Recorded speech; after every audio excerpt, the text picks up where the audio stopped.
Salut les amis, salut tout le monde et bienvenue une fois de plus sur votre chaîne d'information préférée, Clop Info. Aujourd'hui, on s'étape pour une nouvelle note d'information du côté de l'Afrique de l'Ouest, plus précisément du côté du Sahel où l'on note aujourd'hui la visite du Premier ministre sénégalais Ousmane Sonko au Mali, notamment dans un des pays de l'AES. C'est là en quelque sorte une nouvelle très historique pour le peuple africain, notamment pour les panafricains. Rappelons que Ousmane Sonko, en tant que panafricain de renommée, doit faire ses preuves au sommet de l'État sénégalais comme il l'a longtemps promis. Malheureusement, depuis sa prise de pouvoir, celui-ci semble ne pas vouloir trop s'afficher sur la scène politique et préfère plutôt garder le silence. Il laissait faire son filleul Bassirou Diomaye Faye qui occupe le poste de président de la République du Sénégal. Son mentor Ousmane Sonko, longtemps resté en arrière de la politique sénégalaise, a donc décidé de sortir officiellement pour rejoindre ou alors pour vaquer à ses véritables occupations.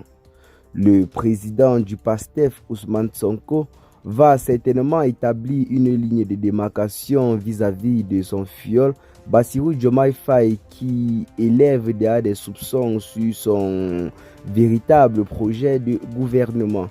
Vu les récents voyages du président Bassirou Diomaye Faye, notamment du côté de la France et de la Côte d'Ivoire, plusieurs personnes pensent qu'il serait en train de s'éloigner de son domaine de prédilection.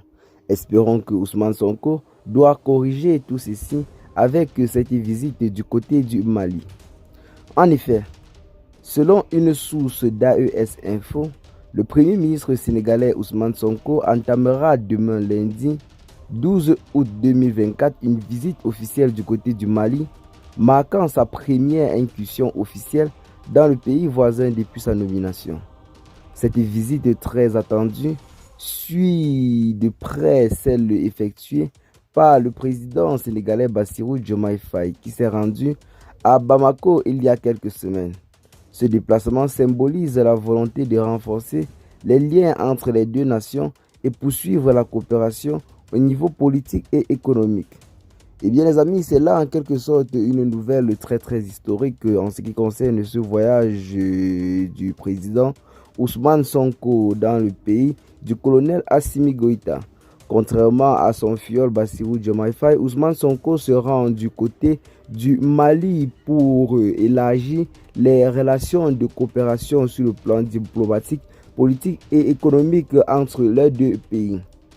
Rappelons que Bassirou Diomaye Faye s'était rendu du côté de Bamako de façon flash, juste pour essayer de rapprocher en quelque sorte l'AES et la CEDEAO. Sa mission était de réconcilier l'AES et la CEDEAO afin de permettre le retour de ces pays-là, à savoir du Niger, du Burkina Faso et du Mali au sein de l'organisation sous-régionale. Chose qui s'est présentée comme un véritable échec car une fois le dos tourné, les autorités de la transition installées dans ces différents pays ont maintenu leur position ferme en ce qui concerne le retour au sein de la CEDEAO. Ceux-ci ont clairement affirmé que leur retour au sein de la CEDEAO est impossible et que leur décision est irréversible.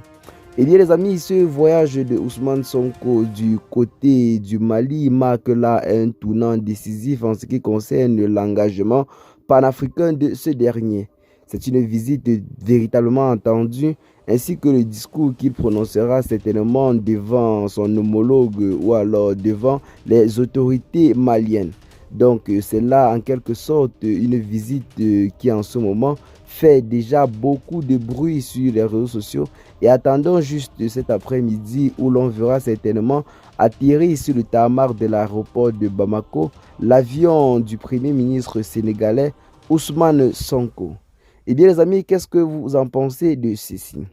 Espérons que celui-ci rectifiera les erreurs de son filleul, notamment Bassirou Diomaye Faye, qui élève déjà des soupçons et des doutes en ce qui concerne sa véritable vocation à la tête de l'État sénégalais. Rappelons également que Ousmane Sonko avait promis durant sa campagne présidentielle qu'il est temps pour la France de retirer son genou du cou des Africains. Il marquait ainsi le départ d'une nouvelle vision pour le Sénégal, notamment plus panafricaine et plus révolutionnaire. Donc, Ousmane Sonko est là aujourd'hui pour certainement réparer les choses. Eh bien les amis, qu'est-ce que vous en pensez de cette visite? Dites-nous massivement en commentaire. À titre de rappel, le Sénégal, depuis quelque temps, comme je le disais, par les actions menées ces derniers temps par le président Bassirou Diomaye Faye, évoque en quelque sorte ou alors émet des soupçons en ce qui concerne la gestion gouvernementale du président Bassirou Diomaye Faye et Ousmane Sonko, notamment en ce qui concerne le panafricanisme. Ces présidents ont été élus par des panafricanistes et des panafricains sénégalais pour ainsi dire établir une véritable ligne de démarcation avec les anciens gouvernements, notamment celui de Macky Sall. Donc restons juste connectés et concentrés. Donc tout récemment du côté du Sénégal, l'État sénégalais a été une fois de plus en quelque sorte critiqué après le poste du diplomate ukrainien qui affirmait clairement que son pays aurait fourni des renseignements aux forces rebelles qui tout récemment ont affligé de lourdes pertes à l'armée malienne qui combattait conjointement avec les soldats russes dans la localité de Tinzaouaten, une localité située à quelques kilomètres seulement de Kidal, notamment du côté de la frontière avec l'Algérie. Eh bien les amis, ce voyage de Ousmane Sonko semble et s'annonce très historique pour l'alliance ou alors pour la coopération du Sénégal avec l'AES. Donc restons juste focus et connectés. Ousmane Sonko changera certainement les choses devant son homologue en quelque sorte malien, le colonel Assimi Goïta. J'ai dit homologue parce que Ousmane Sonko est également un président. Il est président du PASTEF. Rappelons que c'est lui en temps normal qui devrait être au sommet de l'État sénégalais, mais sa condamnation par la justice sénégalaise avant le scrutin présidentiel a quelque peu entaché son dossier ou alors sa candidature. Raison pour laquelle il a rapidement choisi un successeur ou alors un filleul au nom de Bassirou Diomaye Faye qui a remporté ces élections et ramener la victoire toujours dans le camp du PASTEF. Et bien les amis, qu'est-ce que vous en pensez de tout ceci? Partagez massivement la vidéo, vos amis si vous l'avez notamment trouvé intéressante. Abonnez-vous à la chaîne si ce n'est pas encore fait et à très bientôt donc pour de nouvelles notes d'informations. Bye bye.